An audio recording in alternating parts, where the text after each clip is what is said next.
Welcome back, everyone. It is Thursday, November 13th in the NBA. My best plays are on the way. At the end of the video, I will also talk about a couple other props I looked at. Hard lean, maybe I couldn't get there. It is a short slate in the association. There's no reason to force a ton of your money onto a short slate, but let's try to make you guys some money. Now, yesterday was an interesting day for us in the association. We basically broke even, lost a quarter unit. Our biggest play of the day, Jalen Brunson's over in points, plus a little ladder to 30 plus. He comes through, brings back almost 2 units. Jalen Johnson was our VIP play. He continues to cash us out. Then our three losers, man, I didn't really feel like we deserved to lose all of them. Harden, points and assists. He had 22 at halftime. I think the game was like a 2-point game, and then they get smoked in the third, and he doesn't play in the entire fourth. Tough one there. Amen Thompson ends with 1 rebound. We needed 4 for him to cash the PRA line. Crushed his points and assists. Just didn't get the rebounds. I think I counted 7 Rockets had 4 or more rebounds, so just none of them going his way. And Grayson Allen, I'm done fading the guy. He had 3 points in the first half, looking great, and then he just goes nuclear in the second half. That's kind of what he did to us the last time we faded him. We're out on fading him. Respect him. Most improved player, I guess, for him. But we did also cash day 1 of the ladder challenge. That's good to see. We will not have day 2 today. I don't want to do it in these NBA games, and this NFL game is honestly not all too appetizing, but I did do a video for it in case you want to know my favorite plays. Jets, Patriots, best picks. Videos posted last night. We're up about 29 units in the NFL, so again, turning in one of our better NFL seasons. Go tap into that video if you want to. I will link it down below. Find my 2 favorite props for Thursday night football. But without further ado, let's dive into things. I will, per usual, have a better entry at the end of the video. It'll include a bunch of player props I looked at, but again, I don't really need to force 3 plays onto a short slate, heck, even 2. So I will talk about a couple other plays in this better slip. A reminder for better, if you sign up using my code SHOT, they'll give you a free $10. Again, no deposit necessary, but also they will match your first deposit up to $200 and give you this Drake May free pick. You can use it on whatever you seek. Let's dive into my favorite play. By far, it's my favorite one. I'm not doing another play besides it. It is going to be Andrew Nembhard. We're taking his over 23.5 points plus assists, minus 105 on DraftKings, a 1-unit play. Like I said, if you're looking for my picks, this is the only one I got for this video. Now, I would encourage you to stick around. My leans have been pretty good, so stick around for that. But I'll talk about why I like Nembhard and why I think it's a pretty solid matchup for him tonight against the Suns. Now, the Pacers, I'll say what it is. They've not been competitive as of late. Their last 3 games, they've been getting smoked by teams. And I don't know if it correlated with Andrew Nembhard returning, but in the last 3 games since Nembhard returned back from injury, they've lost by 17, 31, and 24 points. So again, uncompetitive games. And it's hard to hit an over when you're in an uncompetitive game. However, Nembhard has still come through and hit this line in 3 of those games. I'll show that on Props Madness in just a second. And the volume has been pretty encouraging as well. So I like this upside here spot for him and the Pacers against the Suns. They are only 4.5-point dogs here. They haven't even come close to covering that. Suns are on a back-to-back here. Normally, I will say when teams are on back-to-backs, usually if there's going to be a flat spot, it's for that team. Now,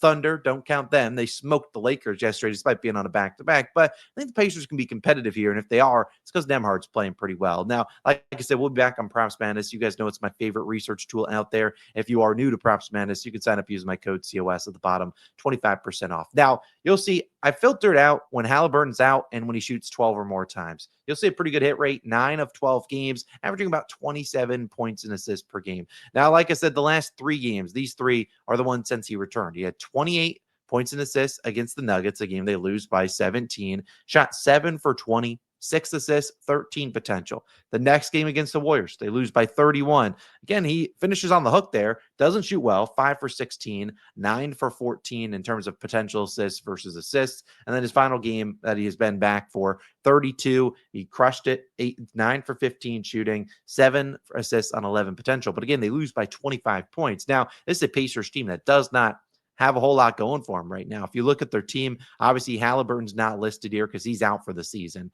Mathurin is going to come back soon, but I don't think it's today.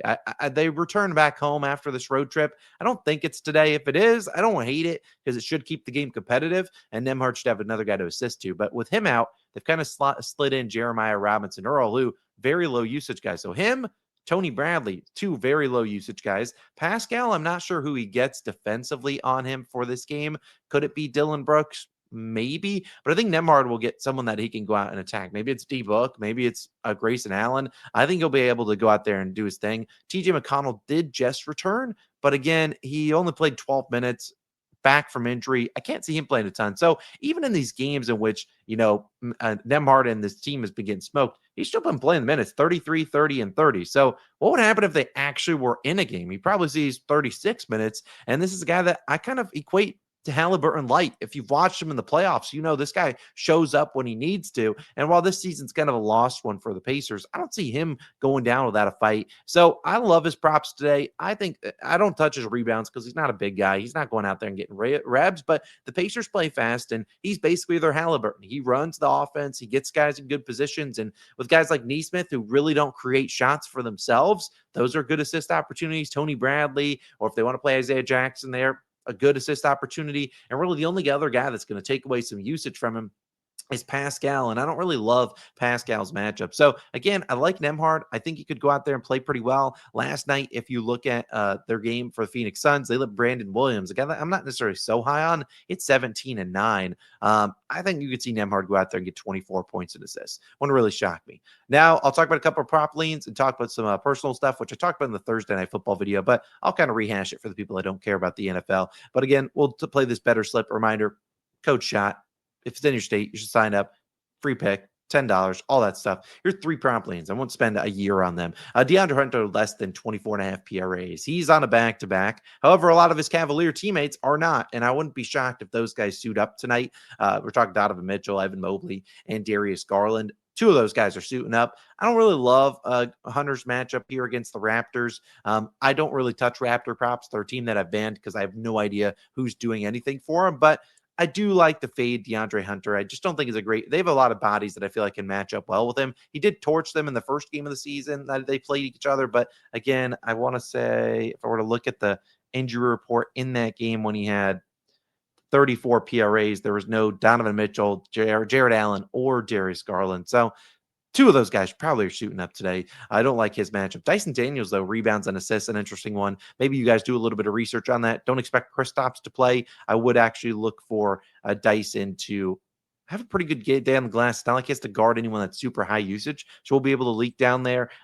If you look at the last 3 games, 16, 21, 11, and then 14 rebounds and assists last night. Again, that was not competitive. And Zachary Risache, he's really the only spot-up shooter that I like for the Hawks. We know the Jazz give up a ton of spot-up looks. So, again, $20 on that puppy turns to 120. Won't track it towards the record, but those are the 3 other leans. We've been going 3 for 3, 2 for 3, or one of them gets voided and we go 2 for 2. As I talked about this in the Thursday Night Football video, I do have some personal stuff going on today. I don't really normally get too personal on the YouTube videos, but on the Thursday Night Football video, I talked about it at the end, and a lot of you guys showed a lot of love and support. I won't be able to get back to all of you, but I do see it and I do appreciate it.